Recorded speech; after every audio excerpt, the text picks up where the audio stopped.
పెంచి ముదిరిపోయింది. లాస్ట్కు ఎవరెత్తుకపోయారో ఆ కోడిని కానీ ఇవాళ పేదోళ్ళ దగ్గర ఇల్లు ఇయ్యలే. అందుకే ప్రభుత్వం వచ్చిన ఎంబడే పేదవాడి ఆత్మ గౌరవం పెరగాలి అని అంటే ఇందిరమ్మ ఇల్లు ఉండాలి. ఇందిరమ్మ ఇల్లు ఉండాలి అని అంటే ప్రభుత్వం ఆర్థిక భారమైనా పర్వాలేదు ఇచ్చి తీరవలసిందే అని మొదటి విడతగా ప్రతి నియోజకవర్గానికి 3,500 ఇండ్లు, దాదాపుగా 4,50,000 ఇండ్లు, 22,500 కోట్లతోని పేదలకు ఇండ్లు ఇచ్చినాం. ఇవాళ ప్రతి గ్రామంలో ఇందిరమ్మ ఇండ్ల పనులు మొదలైనవి. అందుకే ఈరోజు ధైర్యంగా ఆ సంతోషంతో మీ అందరి అభిప్రాయాన్ని సోదరుడు మాధవరెడ్డి గారు మా కనీసం ఇంకొక 3,000 ఇయ్యమంటుండు. ఎప్పుడైనా పండ్లు కాసే చెట్టుకే రాళ్ళు పడతాయి, పెడతామంటే అడుగుతారు, కొడతామంటే దూరం పోతారు. అందుకే మాధవన్న నువ్వు ఎట్లన్నా వేసి ఇంకా మళ్ళీ 3,000 ఇండ్లు రాబట్టాలని ఉపాయం వేసిండు మీ అందరి కోసం. నేను ఇంత పెద్ద ఎత్తున సభ పెడితే మాధవన్న సంతోషంతో పెట్టిండు అనుకున్నా. మాధవన్న మీటింగ్ మతలబ్తోనే పెట్టిండు. ఎట్లయినా ముఖ్యమంత్రి గారిని అందరి ముందు అడిగితే కాదనుకుంటా ఇస్తాడని. నిజంగానే నియోజకవర్గాలలో పేదోళ్ళకి ఇండ్లు ఇచ్చే నాయకులు అంటే నాకు ఇష్టం. పేద ప్రజల్ని ఆత్మ గౌరవంతో బ్రతకడానికి సహకరించే శాసనసభ్యుడు ఉంటే భుజం తట్టి ప్రోత్సహించాలనేదే మన ప్రభుత్వం యొక్క ఆలోచన.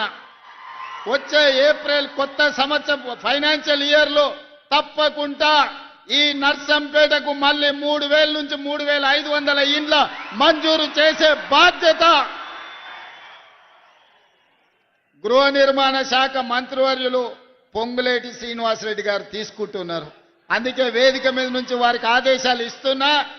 వచ్చే బడ్జెట్ ఇయర్లో ఖచ్చితంగా నర్సంపేటకు 3 నుంచి 3,500 ఇండ్లు మంజూరు చేసే బాధ్యత పొంగులేటి శ్రీనివాసరెడ్డి గారికి అప్పచెప్తున్నా. వారిని పర్యవేక్షించుకుంటూ నీకు ఇండ్లు ఇచ్చే బాధ్యత నేను తీసుకుంటా అని చెప్పి ఈ సందర్భంగా నర్సంపేట మిత్రులకు నేను తెలియజేస్తున్నా. మిత్రులారా, ఇవాళ మా ప్రభుత్వం మొట్టమొదటి భారత ప్రధానమంత్రి పండిత్ జవహర్లాల్ నెహ్రూ గారిని ఆదర్శంగా తీసుకున్నాం. ఆనాడు వారు అన్నారు, ఈ దేశం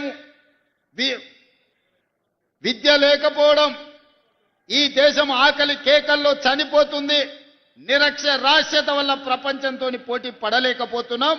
అందుకే ఎడ్యుకేషన్ అండ్ ఇరిగేషన్ నా పాలసీ అని పండిత్ జవహర్లాల్ నెహ్రూ గారు చెప్పారు. అందుకే ఈనాడు ఈ దేశంలో ఉన్న గొప్ప గొప్ప యూనివర్సిటీలన్నీ మొట్టమొదటి ప్రధానమంత్రి గారు మొదలుపెట్టినది కాంగ్రెస్ పార్టీ కట్టిన కాకతీయ యూనివర్సిటీ. ఇవాళ వరంగల్లో దేశానికి ఎంతో మంది మేధావులను అందించిన యూనివర్సిటీ అది కాంగ్రెస్ పార్టీ మొదలుపెట్టింది. ఇవాళ ప్రాజెక్టులు పండిత్ జవహర్లాల్ నెహ్రూ గారు మొదలుపెట్టిన ప్రాజెక్టులు ఈ దేశంలో ఆ పక్కన బ్రాత్రానంగల్ కావచ్చు, ఈ పక్కన నాగార్జున సాగర్ కావచ్చు, అటు పక్కన శ్రీశైలం కావచ్చు, ఇవాళ కరీంనగర్ వరంగల్ జిల్లాలకు నీళ్లు ఇస్తున్న SRSPని కూడా పండిత్ జవహర్లాల్ నెహ్రూ గారు మొదలుపెట్టిందే. ఆ నీళ్లే ఈనాడు పంటలు పండిస్తున్నాయి, మన కడుపు నింపుతుంది. ఇవాళ ఇంకొక అడుగు ముందుకేసినాం, కమ్యూనికేషన్ వ్యవస్థ డెవలప్ అయింది.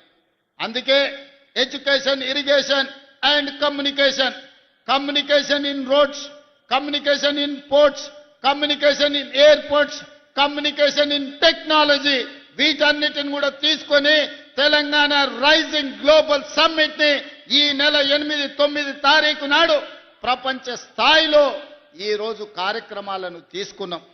దాంట్లో భాగంగానే మిత్రులారా